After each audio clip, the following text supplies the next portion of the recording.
bit erratically. This one drops it. Forget it.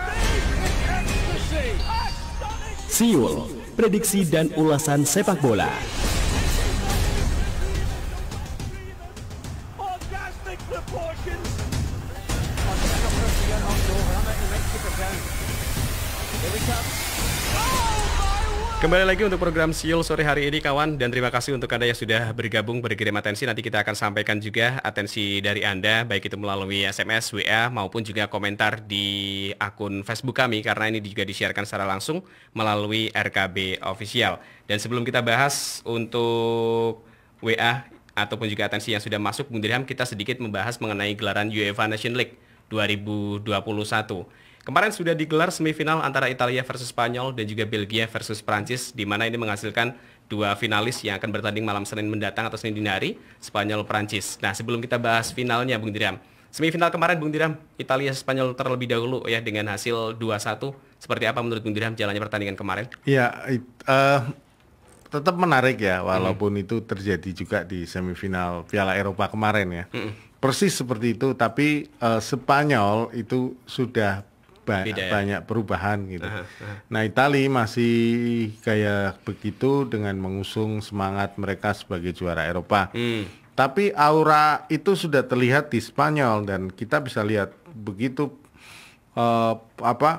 frontalnya Spanyol menguasai permainan sampai di atas 70% ya. Iya, 75-25. Iya, itu sudah luar biasa sekali. Seperti seperti Spanyol sebelum-sebelumnya kan mereka selalu penguasaan bolanya kan selalu tinggi di atas 60%, seperti zamannya Xavi ya. Xavi, Iniesta dan lain-lain ya, itu biasanya seperti itu. Nah, kemarin Spanyol ada banyak perubahan, ada Alonso masuk ke situ, kemudian juga yang menarik adalah Ferran Torres ya. Dia semakin matang sebagai striker utama dari Manchester City ya.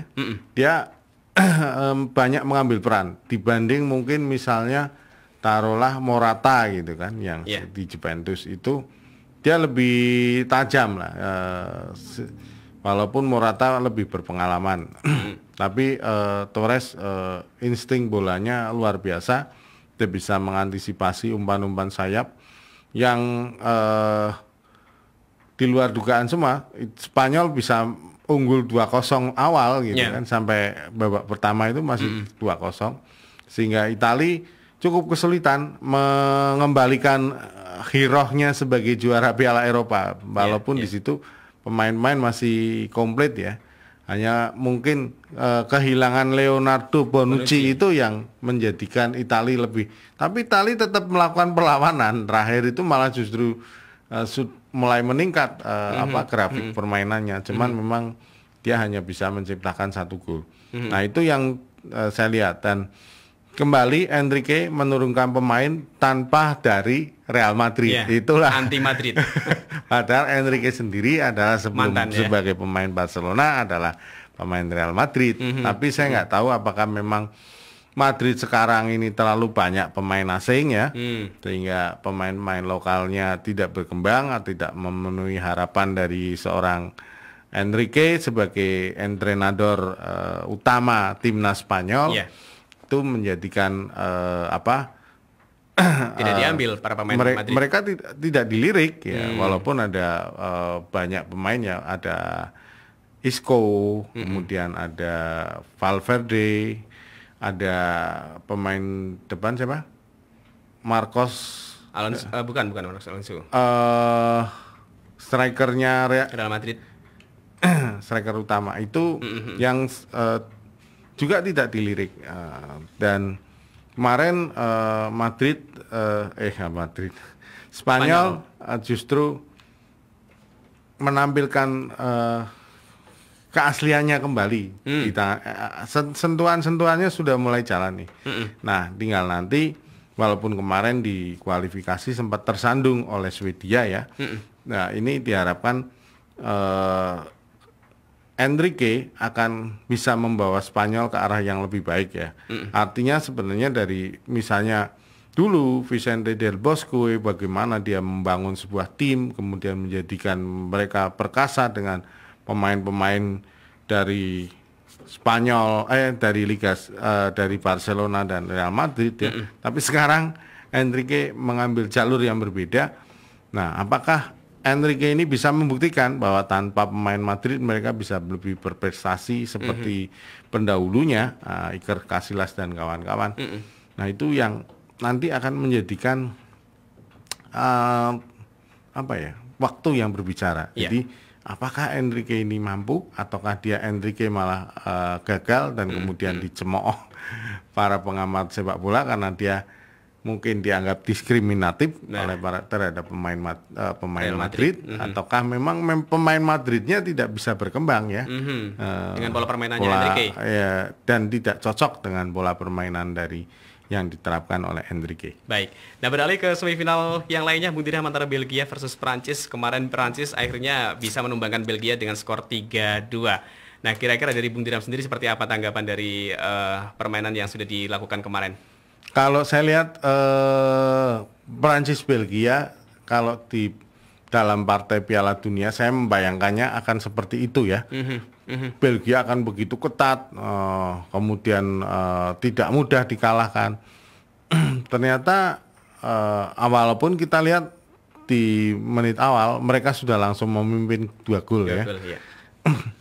3-7 dan 4. Ya, dan kemudian baru disamakan oleh Benzema di babak kedua. Nah, setelah itu dalam hitungan beberapa menit terjadi 2 gol gitu kan. Hanya selisihnya beberapa menit. Iya. Nah, itu menit yang cukup meruntuhkan pemain Belgia ketika tiba-tiba Prancis sudah menyamakan 2-2 dan kemudian Prancis bisa menambah lagi melalui Hernandez. Nah, itu Belgia saya lihat pemainnya ya itu dari kita bisa melihat formasi Belgia tahun 2018 ketika Piala Dunia saat itu juga melawan Prancis, itu cenderung tidak mengalami banyak perubahan dengan sampai sekarang. Tapi Prancis 2018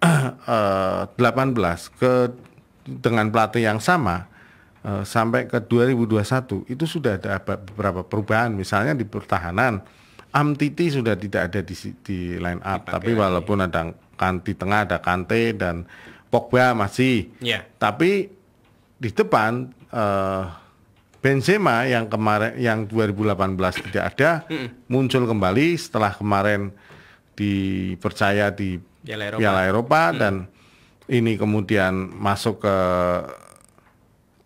Nation Cup. Nah, Benzema membuktikan bahwa dia adalah striker yang mumpuni, striker yang selalu bisa memanfaatkan celah dalam sekecil apapun. Kita kemarin bisa melihat dia dikepung oleh 4-3 atau pemain belakang Belgia, tapi dia masih bisa membalikkan badan dan melakukan first time yang tidak bisa dijangkau oleh Courtois, dan itu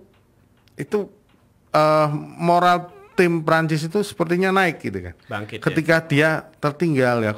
Bagaimana kita bisa lihat gol awal dari Belgia, kemudian Lukaku bisa 3 menit berikutnya dalam menciptakan gol begitu cepat yang tidak bisa terbendung oleh Loris ya, dan maupun pemain belakang Prancis. Tapi ketika Benzema itu sepertinya mulai membangkitkan semangat pemain-pemain Prancis untuk bisa bermain lebih baik, dan kemudian apalagi dan itu sepertinya di babak kedua